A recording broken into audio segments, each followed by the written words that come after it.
On Tuesday, March the 7th, I went to the AMF Spare Lanes bowling alley in Arlington, Texas to check out the growing scene, where I met 3 people, 2 being bowlers participating in the Las Vegas bowling tournament. I interviewed all 3 of them to see what they had to say about the growing bowling scene. Hi, my name's Dave. Nigel God. Julie Miller. So, my first question, how did you find out about competitive bowling? For myself, I found out when I was a kid.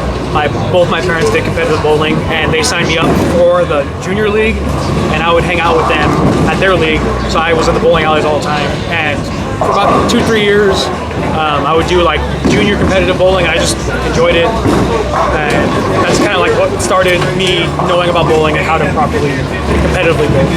That was my start. My introduction to bowling really was my dad when I was a little kid. He's been bowling like for a long time too, and he used to always be like, why don't you try bowling? Because you can get scholarships and stuff like that too. But when I was younger, I wasn't very interested in it. But as I got older, started going with my friends, just bowling like every week, and I just had a newfound love for it, and I've been bowling ever since. And I tried looking into certain leagues, and that's what I'm here right now. So, yeah. I don't really competitive bowl. I just kind of bowl as like a social thing, and I literally just started in my 30s. So, yeah, that's my story. So, how was your first time competing in like competitive? Like, how did it go? Or I think it went well, just because I had an idea of how it went, how the rules worked, things like that. I had a long period of time where I stopped from kind of like my early kid years to my teenage years in college, where I stopped. And when I kind of just moved up to where we're at now, I started bowling. And my first games I didn't do too well, but I mean, considering it's been so long, I did all right. And for me, I already saw it initially. It was more about the fun and hanging out with your friends and like having a few drinks if that's what you're into, and just having a good time. So I enjoyed it for that aspect, and was kind of excited to test myself and do better. So a good time. Me, my very first time, I think it overall went pretty decent. It was a brand new experience for me, so it was something very different. Like, I just pretty much just took like a little leap of faith and just did it. And just been getting better and better every time, pretty much. I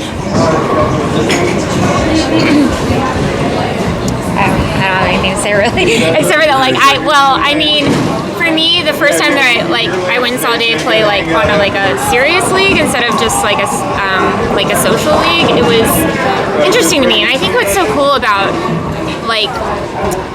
an atmosphere with serious bowlers or people who've been bowlers for a long time is something that I didn't realize. They have so many different traditions and I don't want to say superstitions, but kind of there's a lot of that goes into bowling that I was surprised by, and it built camaraderie. And I think for me, since I didn't know a lot about competitive bowling and being a little bit older, what was cool is that just people are so willing to tell you about these things and just welcome you in. It's a really cool environment.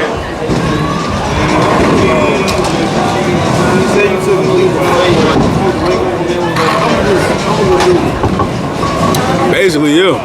It's kind of what I did with this league right now, the Vegas League. I bowl so often, every almost 3 to 4 days out of the week. And then so one day I came up here, I want to say late October, just, it's a hobby of mine too. So then I seen the little paper up there that says Vegas League November 1st. I was like, fuck it, I'm gonna do it. Yeah. And I just did it, really. Did you bowl in high school then? No. Oh, I didn't start bowling until 2021, the summer.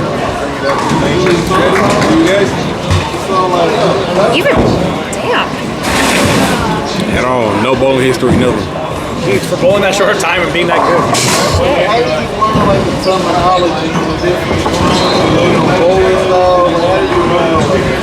For me personally, it was just definitely as a kid, my parents, they did it a lot, so they bought me the equipment, and especially at that time, there was a lot of other kids and adults who were willing to help. So my parents helped me, and they kind of showed me how to curve my ball and how to like where to stand and what to look at. And it was because of them. Like I think, especially as a young kid, I kind of got that in my brain. So when I came back, it just sort of instinctively came back to me. And it was, I mean, I think it was a lot easier to like coming back to it now. It's kind of sort of the same like David here. Like, you know, my dad, he taught me one of the main things is like when you're releasing, is to come up like a handshake, and then also just like getting different pieces of advice from like different people. You know, like I learned to remove my thumb right before you release the ball to have a better rotation on it as well. And then also learning different terminologies, bro, that came from me just studying, like looking up YouTube videos, Googling and stuff.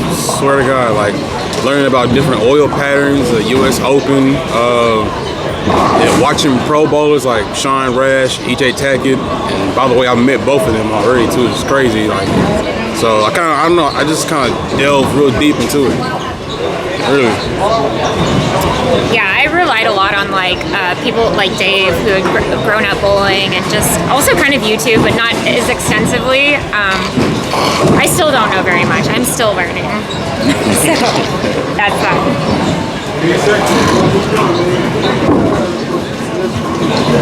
All right. As far as like being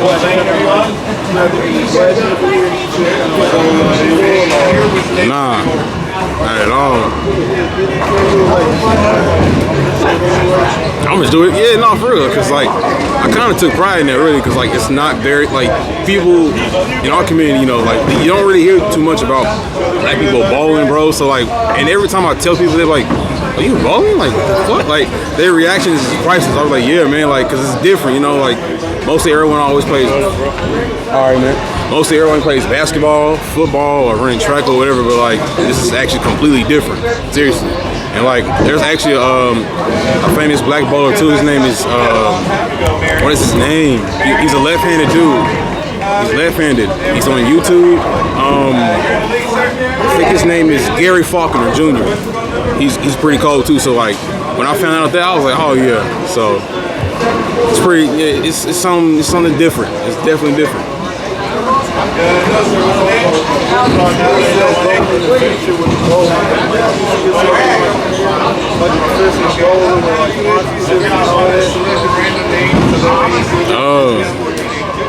Yeah, if I actually like really put my mind to it, yeah. I mean, like I said, we're already going to Vegas for it. Like that's a first time thing for me. I've never even been to Vegas at all in my life, and now I'm going to bowl. Like that's crazy as shit. Seriously. We actually have another bowler. Also, he's a black bowler, and he's actually like in the PBA, the Professional Bowling Association. Yeah, because he has a 210 average out of 300, and he's very, very good at bowling. Sadly, he's out for an injury right now. Oh, Cameron. Yeah, Cameron. And I didn't even know that. I've gone to a few tournaments to support him, and like it's cool to see him and like watch him because he doesn't have any sponsors, I believe, but he has like his own shirt, and you know he's gotten super into it. And he's trying to get himself out there, and I believe like. I mean, it's possible, especially like where you're at too. It's definitely possible, yo. Yeah. And I like feel the exposure. Oh, I'm sorry. I feel like also like there's like a social media kind of following too. Like when I was on a league here, I actually bowled with like a lot of Asians, which was super cool and different. And they were starting like TikToks, and the TikToks were getting thousands of views, which is just like it's crazy because that like it's just a whole new audience. And I think more people are kind of coming back to bowling. I think after the pandemic and everything, because they want that social interaction, and they're like, okay, well, like what can we do that's different? And it's such a good alternative. That sense of normalcy. Yeah. Absolutely, yeah. And yeah, I love it. I do too. Yeah, definitely. You feel like it's growing in sport of bowling? I mean, it's growing a little bit. It's not as big. Like I know, like I want to say, it wasn't like back in the 70s or 80s, the PBA had like you could actually like do that for a living, like you were in the NBA or NFL or something. You wouldn't make like, I think the most you would make back then would maybe like what, like up to 70 or 80K salary, which is still, that was really good. Back then, yeah, that was really good. That's even kind of good now if you like single and like don't have any kids or anything. So it's like, but I think over time they like lost a lot of endorsements. So like now you can't really make as much money. It's like you kind of sort of like have to like do competitions and win contests and win prizes. Like the prize would be like $10K or $20,000 whatever. It just depends. So, but I think it has the potential to shoot back up if a lot more people start bowling and like it becomes more diverse. For sure.